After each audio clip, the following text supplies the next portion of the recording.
and a terrorist who's responsible for the murder of thousands of innocent men, women, and children. It was nearly 10 years ago that a bright September day was darkened by the worst attack on the American people in our history. The images of 9/11 are seared into our national memory.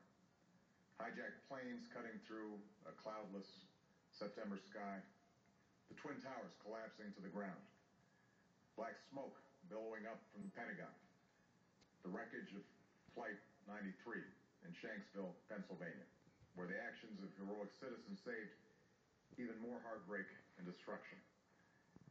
And yet we know that the worst images are those that were unseen to the world. The empty seat at the dinner table, children who were forced to grow up without their mother or their father, parents who would never know the feeling of their child's embrace, nearly 3,000 citizens taken from us, leaving a gaping hole in our hearts. On September 11th, 2001, in our time of grief, the American people came together. We offered our neighbors a hand, and we offered the wounded our blood. We reaffirmed our ties to each other and our love of community and country. On that day, no matter where we came from, what God we prayed to, or what race or ethnicity we were united as one American family. We were also united in our resolve to protect our nation and to bring those who committed this vicious attack to justice. We quickly learned that the 9/11 attacks were carried out by Al-Qaeda, an organization headed by Osama Bin Laden, which had openly declared war on the United States and was committed to killing innocents in our country and around the globe. And so we went to war against Al-Qaeda to protect our citizens, our friends, and our allies. Over the last 10 years, thanks to the tireless and heroic work of our military and our counterterrorism professionals, we've made great strides in that effort. We've disrupted terrorist attacks and strengthened our homeland defense.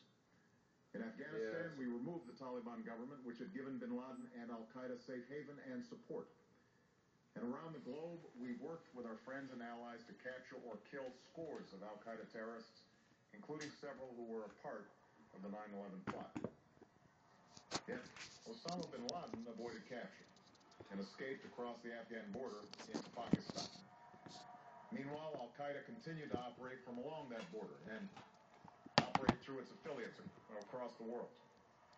And so shortly after taking office, I directed Leon Panetta, the director of the CIA, to make the killing or capture of bin Laden the top priority of our war against Al-Qaeda, even as we continued our broader efforts to disrupt, dismantle, and defeat his network. Then, last August, after years of painstaking work by our intelligence community, I was briefed on a possible lead to bin Laden. It was far from certain, and it took many months to run this thread to ground. I met repeatedly with my national security team as we developed more information about the possibility that we had located bin Laden hiding within a compound deep inside Pakistan. And finally, last week, I determined that we had enough intelligence to take action and authorized an operation to get Osama bin Laden and bring him to justice. Today, at my direction, the United States launched a targeted operation against that compound in Abbottabad, Pakistan. A small team of Americans carried out the operation with extraordinary courage and capability. No Americans were harmed. They took care to avoid civilian casualties. After a firefight, they killed Osama bin Laden and took custody of his body. For over 2 decades, bin Laden has been Al-Qaeda's leader and symbol, and has continued to plot attacks against our country and our friends and allies. The death of bin Laden marks the most significant achievement to date in our nation's effort to defeat Al-Qaeda. Yet his death does not mark the end of our effort. There's no doubt that Al-Qaeda will continue to pursue attacks against us. We must, and we will, remain vigilant at home and abroad. As we do, we must also reaffirm that the United States is not and never will be at war with Islam. I've made clear, just as President Bush did shortly after 9/11, that our war is not against Islam, because Bin Laden was not a Muslim leader. He was a mass murderer of Muslims. Indeed, Al-Qaeda has slaughtered scores of Muslims in many countries, including our own. So his demise should be welcomed by all who believe in peace and human dignity. Over the years, I've repeatedly made clear that we would take action within Pakistan if we knew where Bin Laden was. That is what we've done. But it's important to note that our counterterrorism cooperation with Pakistan helped lead us to Bin Laden and the compound where he was hiding.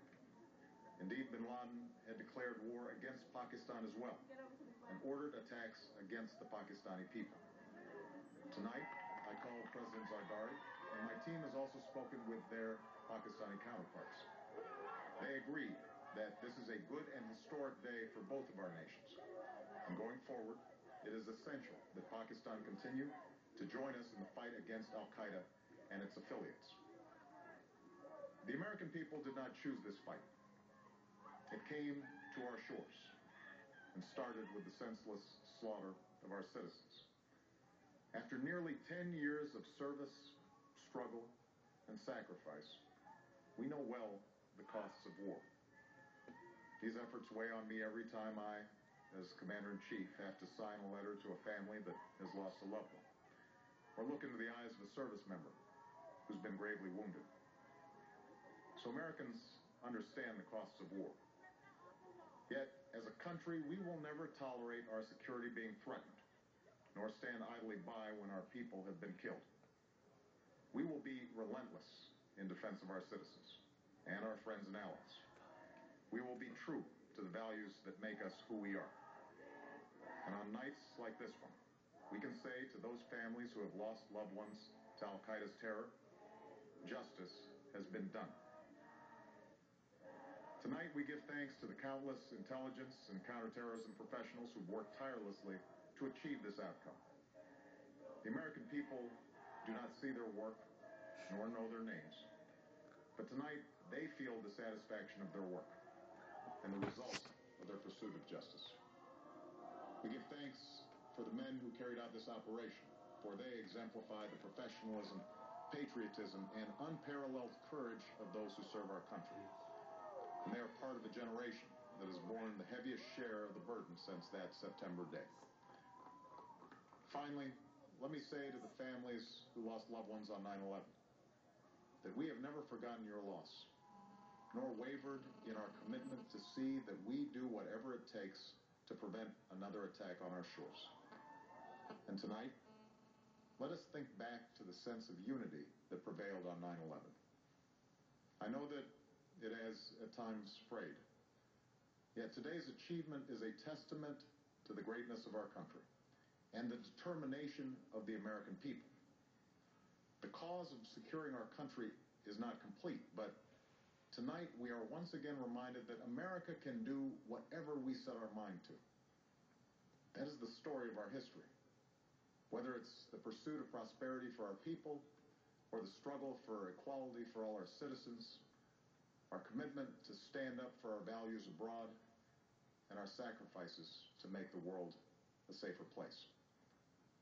Let us remember that we can do these things not just because of wealth or power, but because of who we are. One nation, under God, indivisible, with liberty and justice for all. Thank you. May God bless you. And may God bless the United States of America.